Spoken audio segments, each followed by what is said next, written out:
Hello ক্যামেরার ওই পাশের দর্শকবৃন্দ, তোমরা ভিডিওর থাম্বনেল দেখে তো বুঝে গেছো যে আজকে আমরা নতুন কোনো একটা বিষয়ের সূচনা করতে যাইতেছি।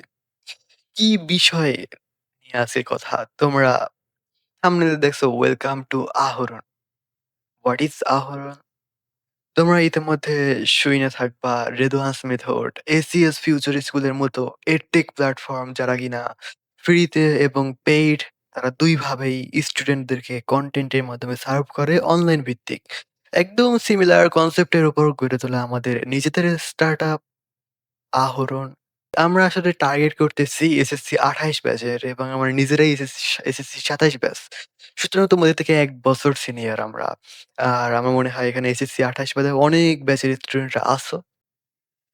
এটা মেইনলি অনলাইনে ফ্রিতে একদম নন প্রফিট একটা অর্গানাইজেশন, একটা প্ল্যাটফর্ম যেটা কিনা মানুষকে ফ্রিতে এডুকেশন সার্ভ করবে। অনেক উদ্দেশ্য নিয়ে এটা সূচনা।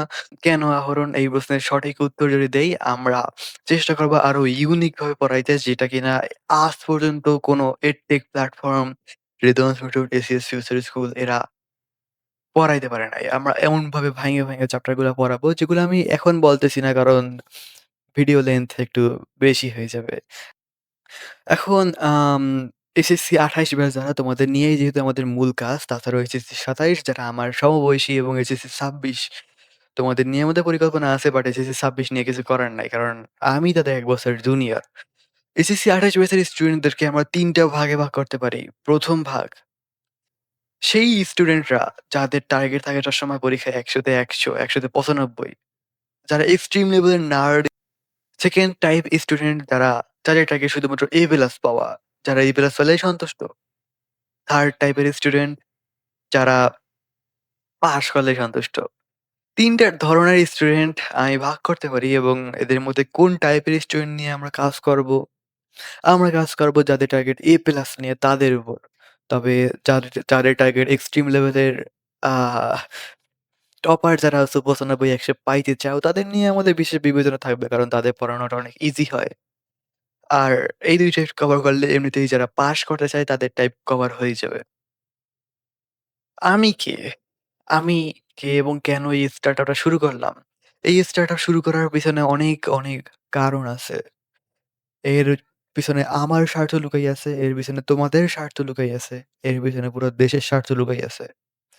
আমার এবং আমার টিমের স্বার্থ বলতে বুঝাইছি আমরা এত ছোট বয়সে যেহেতু একটা আ ছোটখাটো স্টার্টআপ শুরু করছি, এতে আমাদের নিজের অনেক বাস্তবসম্মত অভিজ্ঞতা হবে এবং আমরা যে এটা শুরু করছি, এইটা যখন আমার বন্ধুরা দেখবে, যখন এই ভিডিওর মাধ্যমে বাকিরা দেখবে যে স্টুডেন্টরা পাশাপাশি কি, কি করতেছে, তারাও ইন্সপায়ার হবে কিছু না কিছু করতে। তারাও করবে, হইতে পারে আমরা সফল হই না, বাট আমাদেরটা দেইখা যারা ইন্সপায়ার হইছে তারা সাকসেস হয়ে যায়। এই যে একটা উদ্দেশ্য। ২য় উদ্দেশ্য হচ্ছে পুরো বাংলাদেশের মাইন্ডসেট, দৃষ্টিভঙ্গি এবং চিন্তাভাবনা চেঞ্জ করা। আমি কে? আমি এত বড়, বড় কথা কেন বলতেছি? সো আমি যদি শর্টলি আমার আইডেন্টিটি বলি, বাগেরহাট জেলার টপ 10 স্কুলের মধ্যে একটা হচ্ছে অম্বিকাচরণ লাহা পাইলট উচ্চ বিদ্যালয়, আকা এসি লাহা পাইলট উচ্চ বিদ্যালয়। এই স্কুলেরই ফার্স্ট বয় ক্লাস 10 এর এসএসসি ২৭ ব্যাচের আমি। আমার টিমে কারা, কারা আছে তাদেরকে একটু শাউট আউট দিই। ১ম এ শাউট আউট দেব আমাদের টিমের আ টিচার প্যানেলদের। আমাদের টিমে ৩ জন টিচার প্যানেল আছে। এর মধ্যে আমি আপাতত একা অ্যাক্টিভ আছি। আমি মোহাম্মদ রাইহান ইসলাম। আর আরেকজন টিচার আছে সৌরভ দাস যে কিনা আমাদের ক্লাসের 2nd বয়। আমার পরেই সে। বাট অবশ্য রেজাল্ট এখনো পাই নাই। ১ সপ্তাহ পর পাবো। এটা শুধুমাত্র আমার একটা প্রেডিকশন। রেজাল্ট পাওয়ার পর আমি জানাবো অবশ্যই যে রেজাল্টটা কি হয়। আরেকজন আছে তাসিন আহসান যে কিনা টপ 10 এর মধ্যেই আছে। এবং বিশেষভাবে শাউট আউট যে কিনা আজকে থাম্বনেইলটা তৈরি করছে শাফিন, আব্দুল্লাহ আল শাফিন। আমার টিম মেম্বারের সাথে পরিচয় হয়ে গেল। আমি কে তোমরা জানো, আমার যোগ্যতা কি এটাও তোমরা জানো। আমি যেহেতু তোমাদের সমবয়সী আমি তোমাদেরকে অনেক কিছু জানাতে পারবো যেগুলা তোমাদের পরবর্তী প্রজন্ম তোমরা মেইনলি কাদের কাছ থেকে এডুকেশন নিয়ে থাকো? পরবর্তী প্রজন্মের কাছ থেকে। বাট এবার আমরা একদম সেম জেনারেশন। আমাদের কথার ধরনটাও কিন্তু এক। আমাদের মিশন গুলো কি? আমাদের অনেক মিশন আছে। ধীরে, ধীরে বছরের পর বছর যাইতে থাকবে এবং আমরা মিশনগুলো সফল করতে থাকবো। তোমরা দেখতে থাকো শুধু এবং আমি তোমাদেরকে দেখার জন্য ফোর্স করতেছি না, আহরণের সাথে থাকার জন্য ফোর্স করতেছি না। যদি আমরা কোয়ালিটি এডুকেশন দিতে পারি তাহলে আমার মনে হয় এমনিতেই স্টুডেন্ট থাকবে, তাই না? আজকে ১ম ভিডিওর মাধ্যমে আমরা স্টার্টআপের আনুষ্ঠানিকভাবে সূচনা করলাম। এর আগেও ৩-৪ দিন ধরে আমরা কাজ করছি। আ ৭-৮ বছর পরে হইতে পারে এই ভিডিওটা আমাদের অশ্রুর কারণ হবে এবং একটি উজ্জ্বল বাংলাদেশ এর লক্ষ্য কামনা করে আমরা আজকের এই ভিডিও শেষ করছি। আল্লাহ হাফেজ।